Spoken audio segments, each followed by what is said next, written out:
नमस्कार. शेतकरी हवामान अंदाज या यूट्यूब चॅनलमध्ये मी युवराज खडे आपल्या सर्व शेतकऱ्यांचे सहर्ष स्वागत करत आहे. तर शेतकरी मित्रांनो, सध्या परत वातावरणात बदल होण्याची शक्यता आहे.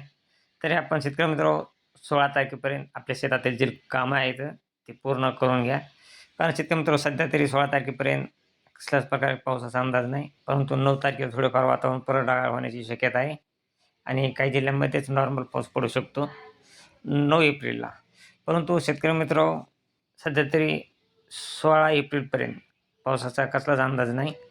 परंतु 17 एप्रिलपासून परत वातावरणामध्ये बदल झाला आहे.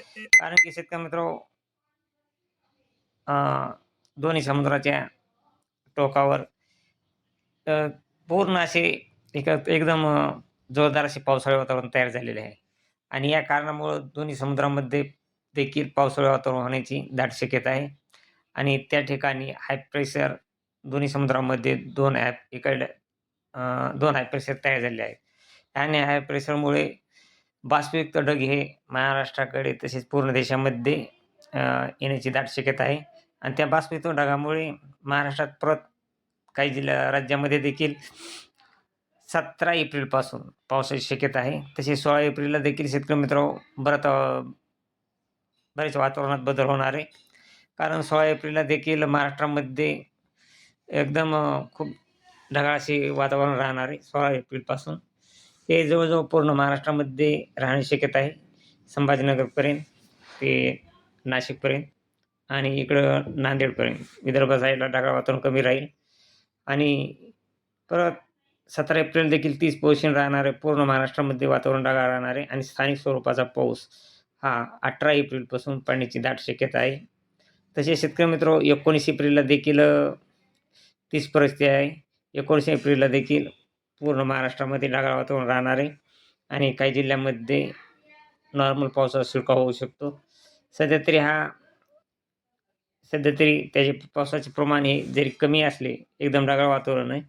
परंतु महाराष्ट्रामध्ये लो प्रेशर तयार झाले आहेत पूर्ण देशामध्ये. अ, त्यामुळं महाराष्ट्रात तसेच काही राज्यामध्ये देखील बाकीच्या गुजरात असेल, राजस्थान या ठिकाणी देखील वातावरण ढगाळ राहणार आहे आणि 17, 18 तसेच 19, 20 या तारखांना खूप ढगाळ वातावरण जास्त राहणार आहे. त्यामुळं काही जिल्ह्यांमध्ये स्थानिक स्वरूपाचा पाऊस पडू शकतो. सध्या तरी हा पाऊस शेतकरी मित्रांनो 18 एप्रिलला जवळ-जवळ महाराष्ट्रामध्ये अ, बऱ्याच जिल्ह्यांमध्ये एकदम नॉर्मल ते पाऊस पडण्याची शक्यता आहे. हा पाऊस विदर्भ साईडला तसेच नांदेड आणि सोलापूर या भागामध्ये 18 तारखेला नॉर्मल पाऊस पडण्याची दाट शक्यता आहे. तरी शेतकरी मित्रांनो, परत वातावरणात काय बदल होतो ते आपण या पुढील व्हिडिओमध्ये टाकणार आहोत आणि आपल्या चॅनलवर जर आपण नवीन असाल तर आपल्या चॅनलवर सबस्क्राईब आणि लाईक करा. कारण की आपल्याला हा पावसाचा ताजा हवामान अंदाज भेटण्यासाठी आपणास मदत होईल. तर शेतकरी मित्रांनो, अशी रोजची ताजी अपडेट पाहण्यासाठी चॅनल सबस्क्राईब लाईक करा. जय हिंद, जय महाराष्ट्र, जय जवान, जय किसान.